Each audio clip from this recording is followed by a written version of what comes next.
on Bant Ramp. Let's do it. Let's see if Blood Crypt can make a reappearance here and keep Breeding Pool in check. No one's managed to do it so far. We'll see if Bonde can do it. And a quick mulligan there for Bonde, going down to 6. And you saw in that flash of a 7-card hand some of the awkward mana issues that this Rectal Sacrifice deck, even just as a 2-color deck in this format, can be prone to. But we also see Bonde on the play here, which is so incredible when you're playing with Dreadhorde Butcher. It just lets that creature get out of control before Luis Samuel Deltour really gets to do very much. Deltour does have 2 copies of Aether Gust to help interfere with that Dreadhorde Butcher. But a solid start for Bonde nonetheless. And you see hanging out on the side there, Dragantha of the Wellspring as a companion, which we have come a long way since 3 months ago when every single deck, it seemed, had a companion. Now it's just a free roll that a deck like Rectal Sacrifice can enjoy if it wants to. And look at this copy of Jolrael coming down from Luis Samuel Deltour, paired with that Teferi Time Raveler and that Uro. This is a way to actually get a battlefield presence out ahead of that sort of onslaught that Bonde is trying to present. It's also natural insulation from something like Priest of the Forgotten Gods. And Bonde there, we still had to choose between, do you want to use your mana more efficiently, establish that Mayhem Devil, or are you going to try and set up this Priest of Forgotten Gods, claim the first one line to deal with that Jolrael? But Teferi, the perfect follow-up, getting a cat off Jolrael, sending the Priest back to the hand there for Deltour. And there is this balancing act with these Aether Gusts where you want to get this Butcher for as much as possible. You want to set it back as many turns as possible. So when you are resetting, it is just, say, a 1-1 on turn 5. Dreadhorde Butcher pumping up even further, becoming a 4-4. And there is Mayhem Devil, which now can sacrifice a Fabled Passage, deal that last one of damage to Teferi Time Raveler to finish that one off. And this is exactly why, despite being an aggro deck, we see so many copies of Fabled Passage in these Rakdos Sacrifice decks, as you get that extra value off of Mayhem Devil's triggered ability. Look at this. Triggers for days here for Michael Bonde. Mayhem Devil being symmetrical means that even the opponent sacrificing permanents is going to make them pay the price. That one is so easy to miss and so easy to kick yourself for when you miss it. And often that can be a crucial difference. You know, that 1 point can really add up. And here, it definitely throws off Deltour's line because you don't want to cast an Uro into that either since it sacrifices itself. And a pair of Aether Gust dealing with Mayhem Devil and Dreadhorde Butcher. And no sacrifice outlet here for Bonde, who, you know, if he had a Witch's Oven in play or something similar, he could cash in that Dreadhorde Butcher for a decent amount of damage. And how safe does Deltour have to feel now that Jolrael and her cat friend are going on the offensive already? Absolutely. And look at this, the 5th land here for Elspeth Conquers Death. And Bonde conveniently has just played a 3-drop in that Mayhem Devil.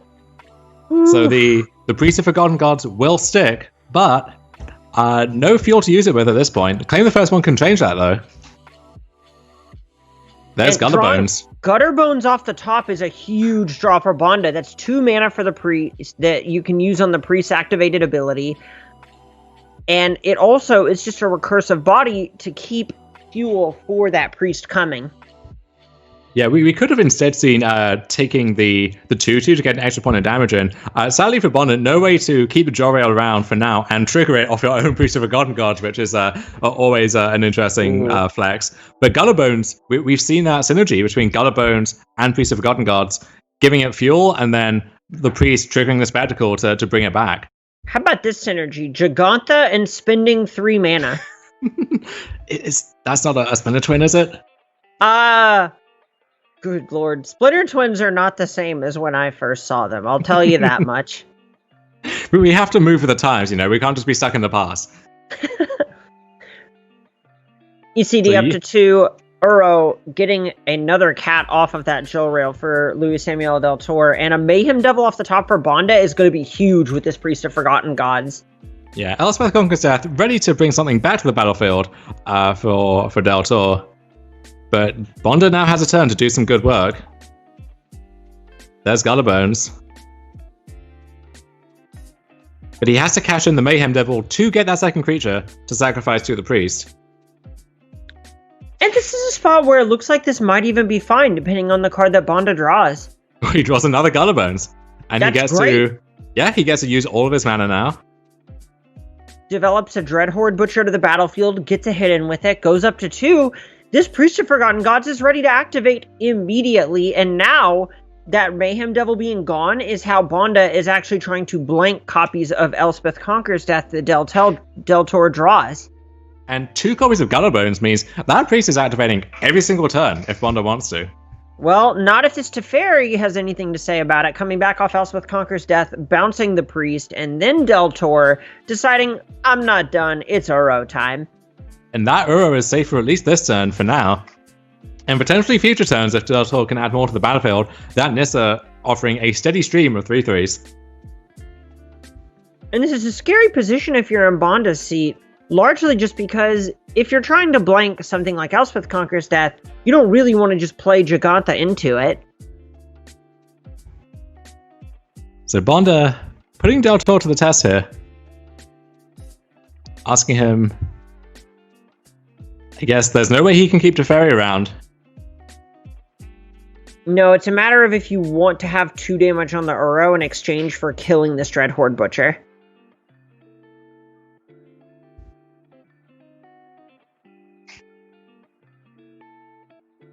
So Teferi will bite the dust yet again. Priest of Forgotten Gods coming back down. And we can bring back the... no, we can't actually bring back the Gullibones. But there is not a way for Deltour to immediately turn off this Priest of Forgotten Gods, so it may be that the coast is pretty much clear for Bonde to start trying to ravage Deltour's battlefield with it. And look at this, I think Deltour is going to start getting aggressive here. Yeah, we see Bonde down at 10 life, Deltour at 13, with Uro able to start attacking any second now. This is an attack for 9 to kick things off. Could we play the other Nissa in the anime, and then that's a lethal attack. I mean, we can tender some blocks from the other side, but you force those blocks. Yeah, that's actually not a bad line. I really like this, and it looks like Deltour sees it. He's mousing up on the Nissa now. Here it is. We're gonna choose which one to keep.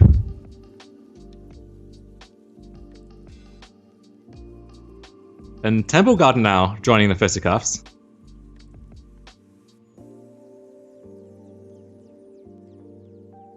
Boon of the Wishgiver there for Deltour.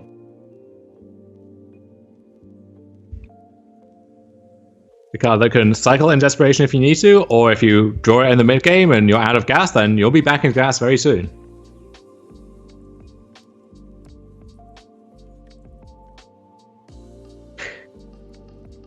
And Auto Tapper automatically spending the blue mana to cycle that boon here. You love to see it. And we see a hover over the concede button there for Bonde, who... There it is. Deltour will take game 1 in what I think is generally held to be a good matchup for Radical Sacrifice. So Deltour will be happy to pick that one up. And we see Helios Intervention, a common sideboard card specifically for this deck. Dealing with food tokens, Witch's Oven, cleaning up some of the stuff that's hard to contend with otherwise. Yeah, the big thing that we see with that card is just how good it is at picking off a lot of the incidental permanents that these decks will use in order to kind of give themselves a bit more reach. Something else worth noting is all of those copies of Glass Casket we see in Deltour's sideboard coming into the main deck. Absolutely. And for Bonde, you see Emperor's Shieldbreaker in the sideboard. Glass Casket, a very appealing target for that one. Also the only target for that one, so he has to weigh up how important that interaction is. We also see Agonizing Remorse and Rotting Regisaur. 2 different ways to approach this matchup, potentially. Agonizing Remorse taking a key Shadow the Sky or key interactive piece, and then Rotting Regisaur, if you think, I just have to be aggressive and get him dead, Regisaur is the card to do that. Remorse is the kind of card that I could see coming in, but Regisaur's a little bit shakier whenever your opponents bring things like Glass Casket, like Teferi, like Shatter the Sky to the table. Rotting Regisaur is generally going to be great against the conditional removal spells that care about how much toughness something has. These are your burn spells, some black spells. It's great against something like Temur Reclamation, but I think it's going to stay on the bench for this matchup. And look at that, Mayhem Devil, all 4 copies hitting the bench for Michael Bonde. Usually that's one of your central engine pieces, but it's weak to Elspeth Conquers Death, doesn't really do much in the game unless you have everything else going on, and if Deltour is better now interacting with that, then maybe the Devil doesn't get the job done. Yeah, it's the kind of card where it's very rarely going to actually have a favorable mana exchange, and when your whole game plan is trying to get under the opponent, leaning into having a leaner mana curve is just going to be the way that you end up winning these post-sideboard matchups, especially when your opponent's deck is more flush with removal. And speaking of removal, we see a 5-landed with Glass Casket and Elspeth Conqueror there for Deltour. And it's a kind of hand which you kind of feel priced into keeping, but this is the way it can go wrong, where you just keep drawing lands, you keep drawing spells that don't really get you anywhere in the game, and Bonde can capitalize on that. You love a good keep-lose. And Soulglade Lantern, a sideboard card that made its way into the deck for Bonde, can deal with Uro and also make Elspeth Conqueror a little worse on the backside. Ooh, Village Rites off the top isn't bad. That's something that could possibly save a creature from a Glass Casket. Yeah, it can also set up some impressive turns in the mid game when you have that 1 mana spare. Chooses to develop the Woe Strider, on this turn. And now Teferi Time Raveler coming down. But no matter what that bounce is, or if it ticks up, that's going to die on the swing back. Does give Deltour a little life buffer though. Yeah, the big line here is just that Deltour is just really valuing time. Anything that translates to more untapped steps is going to mean more spells cast, and when your spells are more powerful, pound for pound, than Bonde's, that's the sweet spot. Gutterbones will finish the job, take down Teferi Time Raveler, and now, for Bonde, there's Fabled Passage. And here's Woe Strider once again.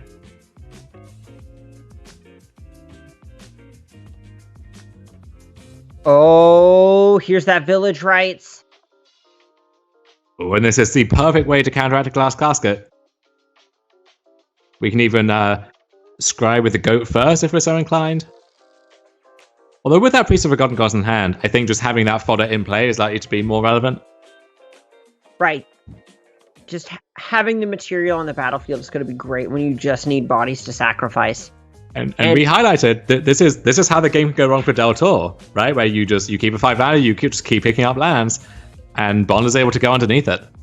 And that Village Rites interaction is exactly the kind of thing that I actually wrote an article about when that card was first previewed, where you end up cards in a card that looks like it's a 1-for-1. You trade that and another resource for 2 resources, but when your opponent loses a resource in that exchange, you just feel like you're so far ahead. And Village Rites it's not a flashy card. It's not one of these flagship mythics, as I said, that you think is going to redefine standard. But it can really be just the missing piece that these sacrifice decks are looking for. Right, just having ways to dodge Glass Casket and make sure your recursive creatures like Woe Strider end up in the graveyard rather than exile is so valuable. And Elder Gargoth, a great way to stabilize the game single-handedly if you can keep it around. But Priest of Forgotten Gods is going to ensure that doesn't happen.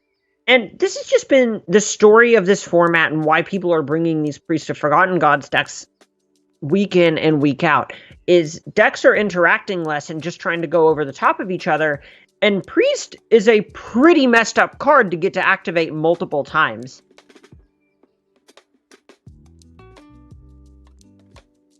And Gigantha has made its way into the hand as well for Michael Bonde. Found a good window there to get that in his hand, and now to deploy it. A 5/5 coming down for Bonde, which is the biggest thing on the battlefield at the moment. Now it's a question of getting back Gutterbones or casting Cauldron Familiar.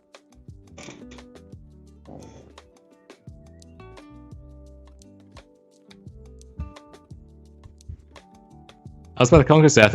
I suppose a good answer to Gigantha. That will be fed into the Witch's Oven.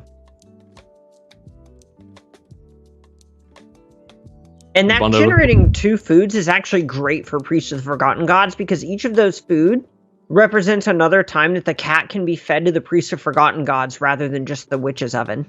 Yeah, when you amass all of these food tokens, you can essentially build your own fireball with Cauldron Familiar. The limiting factor there usually is having a sacrifice outlet to let you keep putting the Familiar back in the graveyard. But we see there Woe Strider ready to escape or ready to be returned with Call of the Death Dweller, if that's the line that the Bonde wants to take.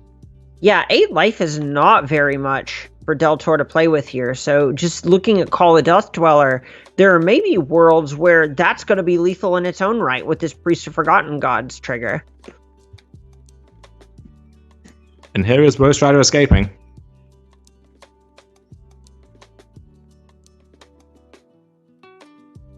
A big old 5-4 and a goat for Bonde's troubles.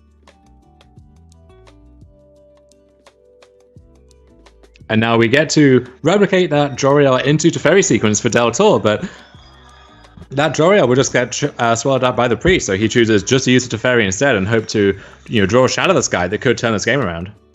And this is the spot where you just have to hope something like this works, because you're so far behind, you just have to kind of play to these extremes where you hope your opponent has nothing, because if you know if they have good cards in their hand, the game is virtually over.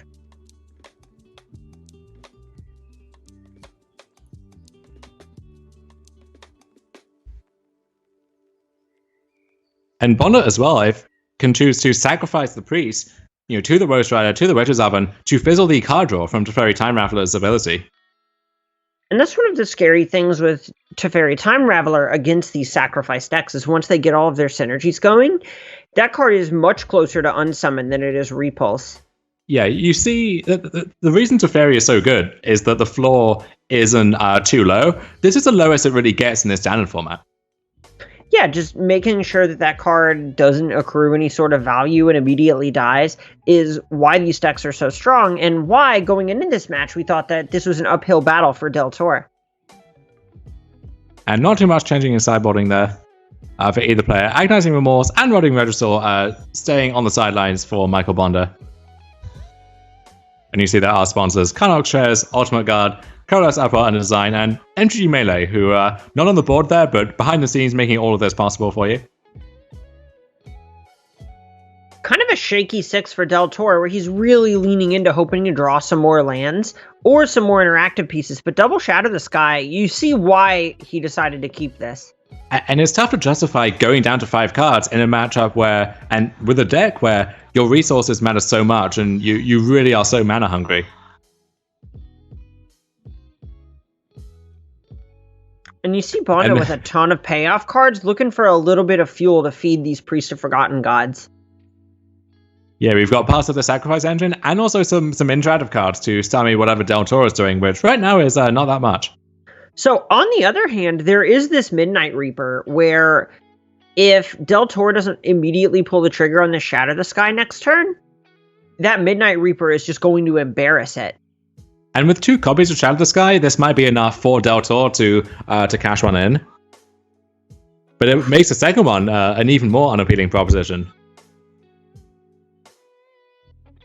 And there it is. Shadow the Sky takes down Priest and Golden Familiar.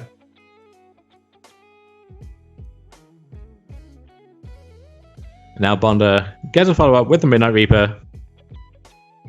And potentially Soul Guide Lantern too. And you see Noxus Grasp and Soul Guide Lantern both kind of trying to help prevent the nightmare scenarios of Nissa Who Shakes the World or Uro coming down quickly. Yeah, and you can see here with Bonde just kind of spinning his tires and not really doing much. Nissa is a kind of card that could really just generate an advantage for Deltour. Noxus Grasp, a great way of keeping that in check. Ooh, Dreadhorde Butcher is exactly the kind of final threat that Bonde wanted to find off the top of the library there, because this is something that can snowball such a huge advantage if given time. And Deltour has a fair few ways of dealing with that. None of those in his hand right now, though. And even if he, let's say Blast Zone charges up to deal with that, that's not a great trade-off either. A lot of mana to still take some damage anyway. No, that's going to end up taking so much time that it's just going to cost, 4 life to even kill the Dreadhorde Butcher with the Blast Zone? That's not realistic. And you see the downside here of Joriel Montvilli Recluse, which sometimes you play it on turn 2 and run away with the game. You follow up with an Uro or Teferi on turn 3 or a Shard Typhoon. But sometimes you draw it in spots like this where you don't have any ways to get a body out of it, and you don't have any cards in hand, so it can't become a fearsome threat by itself. Honestly, Joriel's primary function here might just be to help ensure Nissa against dying somehow, but Noxus Grasp is going to take it down nonetheless. Wow, look at how this is playing around Claim the Firstborn. Oh, this is beautiful from Deltour. Yeah, targeting the Fable Passage. Wow, very heads-up play. So good. Oh my god, Deltour is so good at this game. Good grief. This is how you top 8 3 or 4 premier tournaments in a row with a complicated deck like this. Yeah, absolutely. Just making sure that this Fabled Passage can't be stolen is the best way to stonewall this Butcher. The trade-off is that if Deltour opts to sacrifice it in response to claim the Firstborn, that is just going to pave the way for this Dreadhorde Butcher to continue attacking. And that Butcher might just need one turn to connect yet again in order to quickly get to the point where it's uncontestable. Yeah, 18 life seems like a lot now, but 3 more is going to be 15. Cauldron Familiar 14. Gigantha to hand.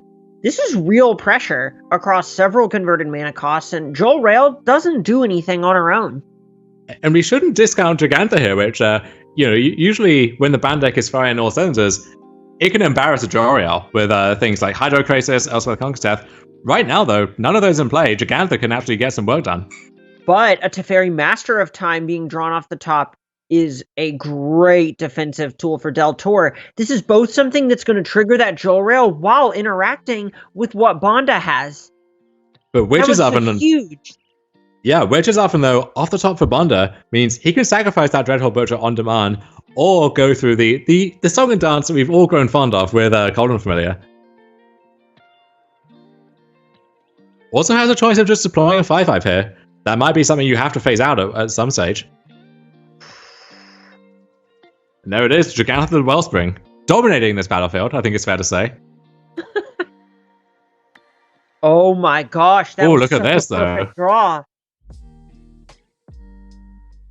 Teferi Time Raveler off the top for Deltour. That can just reset that Dreadhorde Butcher. Draw the card for Joel Rail, and now there's fuel to actually start making use of Teferi's loot here. What do we have under that glass casket? Because depending on the answer, that's another thing you can pick up and replay and get some more value out of. Oh my gosh. And Teferi at Master of Time opens up the dream for Deltour of triggering Jor-El on each player's turn in the same turn cycle. Okay, so this Claim the Firstborn actually presents a ton of interesting options. Right, Bonde can unload his entire hand. God, there are so many decision trees, so many different ways that Bonde can navigate this. It's hard imagining that there isn't some way that Bonde can end up in a favorable position from here, but that Teferi Master of Time being able to just phase something out at instant speed if it wants is absolutely huge. Dreadhorde Butcher, a very feast or famine kind of card, where sometimes you play it on turn 2 and it runs away with the game. Other times, you have to replay it on turn 8 or 9 in the face of a board full of 2/2s.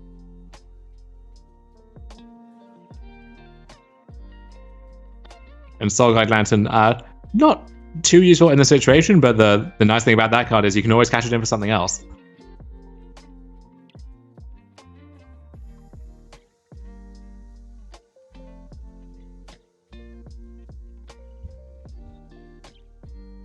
And Jor-El's furry friends threatening to protect both planeswalkers here, really stopping Bonde from having that many good attacks.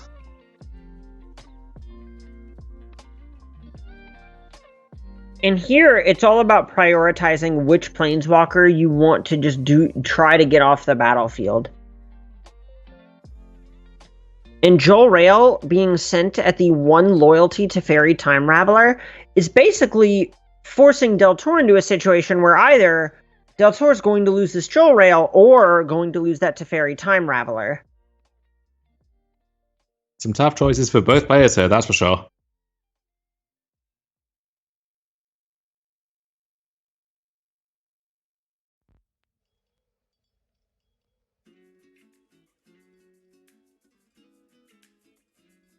And now Witch's Oven priced into sacrificing the Jor-El. We'll see Deltour activate his Teferi Master of Time in response. Chose to keep that one around.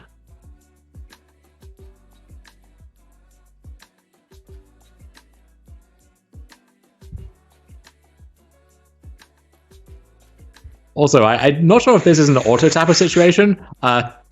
Correcting the error of his raise and actually tapping the blast zone for once in its life. But that's not actually what Deltour would have wanted here. Yeah, if that's in fact what happened. Spot where charging it up could have been better.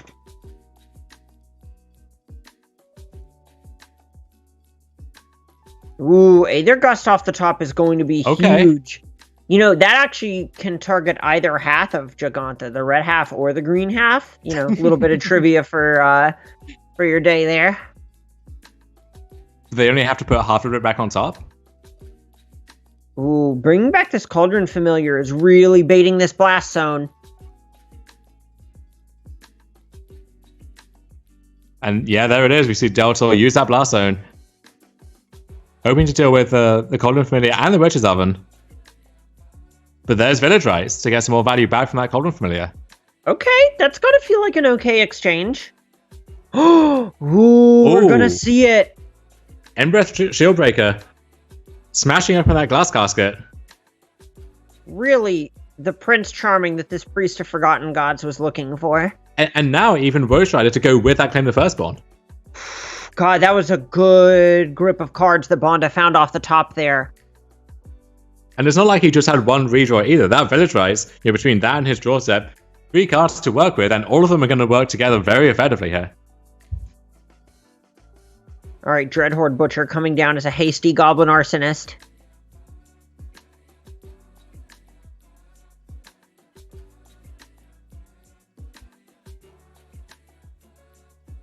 And Goblin Arsonist quickly establishing itself as a historic staple, by my understanding, so no shame in being a pastiche of that one. Isn't there? Aether Gust from Deltour. Targeting both halves of Giganta. Well, it says choose target spell permanent that's red or green. What if it's both, Emma? What if it's both? Really? That's just the flexibility of these cards. Yeah, it's not an exclusive or. No XORs here. And now there's this question of being mana efficient or doing the more impactful play of destroying this glass casket with Embereth Shieldbreaker. He chooses to break the casket, gets back Priest of Forgotten Gods, and that pairs very nicely with Claim the Firstborn that Bonde has hidden away and rolled up. Ooh. Oh, but look at this. Shadow the Sky. Taking down those, clearing the way for Elder Gargaroth next turn. And there's a 5/5 coming back. And this is so back and forth, but this Teferi Master of Time has just provided Luis Samuel Deltour with, what, 10 loots at this point? Something like that. And think how this game would look without that card, providing him with that constant source of card filtering. Oh, that card was just so unbelievable the turn that Luis Samuel Deltour found it. That felt almost like the pivotal draw step of this game. And as far as I can tell, no way to keep up with that Elder Gargaroth here. It may not have good attacks. Maybe your Bonde might be able to try and make something happen in combat, but Delta will get to untap with that Gargaroth, and that's usually a recipe for success. No, the attacks are great. Look at this Teferi Master of Time. Well, sure, that too. You can do that at instant speed on your own turn, threatening to really mess up the opponent's combat math. And that's the power of these Elder Gargaroth, Baneslayer-esque cards, is if you get to untap with them, they are going to run away with the game. This Gargaroth, it probably isn't even going to draw a card. I would imagine we're just going to see it make a 3/3 here. And the beauty of this too is, if Elder Gargaroth somehow was not good on this board, if that priest has survived, just loot it away, look for something else. Teferi Master of Time has really just been the defining card of this match. You can see why Luis Samuel Deltour does have that card in his Bant Ramp deck and why he values it so highly. And Aether Gust repeating that dance with a Gigantha there for Deltour. Drawing another card, another glass casket. And that's a loud signal from Deltour saying, I think a random card out of my deck is more powerful on this battlefield than a 3/3. I think if you're going to register your deck in a tournament, usually it's good to have that much faith in it. But also, contextually in a situation, that 3/3, maybe that's a target for Claim the Firstborn, or that's a card that just gets breakwalled by Gigantha. So yeah, dig deeper into your deck, find one of your heavy hitters. Also, I'm no mathematician, but I think that Teferi is getting really close to time stretching. Well, hey, anyone who does math is a mathematician, and I think your numbers check out on that one. That's very polite of you, Dom. Worth noting too that unlike Baneslayer Angel, if you want to gain life with Elder Gargaroth, you don't have to successfully deal damage. All you have to do is get into combat. So this sacrifice deck sometimes can attack into a Baneslayer Angel, sacrifice whatever's blocked, and then fizzle the life gain on a critical attack step. Can't do that with Elder Gargaroth. And look at all of these micro decisions that Bonde is making just to maximize the amount of life gained, the amount of scries gained, to try and survive through this onslaught from the Elder Gargaroth.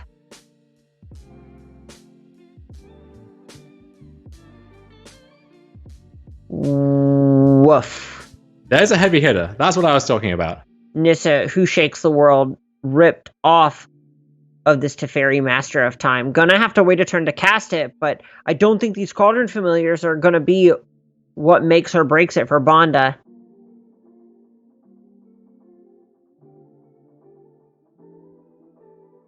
This Teferi Master of Time has just been absolutely phenomenal in this game.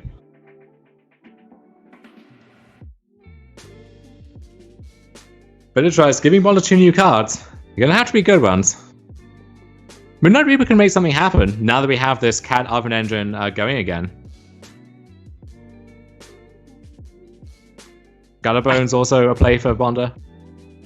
I think at this point, this is actually going to be game in Deltour's favor. We're going to see Teferi go up to 10, and then we could just see 2 extra turns being taken with Nissa roll up, then roll up, then roll up, attacking with the Gargaroth every turn. I don't see how Bonde survives this. Even attacking with Uro now if we want to as well. Oh, and I love that clock spinning animation. That is neat. You don't get to see it too often, but when you do, you know it's great news for you, bad news for your opponent if you're mastering time. Look, and here's that first turn. Land number 1, or Nissa number 1, we should say, rolling up for Temple Garden to Glass Casket, the Midnight Reaper. The writing's on the wall. Bonde knows it. And it looks like the Bant Master, across time, Luis Samuel Deltour, going to move to 4-0 in our championship. Gargaroth making those 3-3s now. We'll make one now, we'll make another one, then we'll make another one. And yeah, there it is. Bonde packs it in. Luis Samuel Deltour moves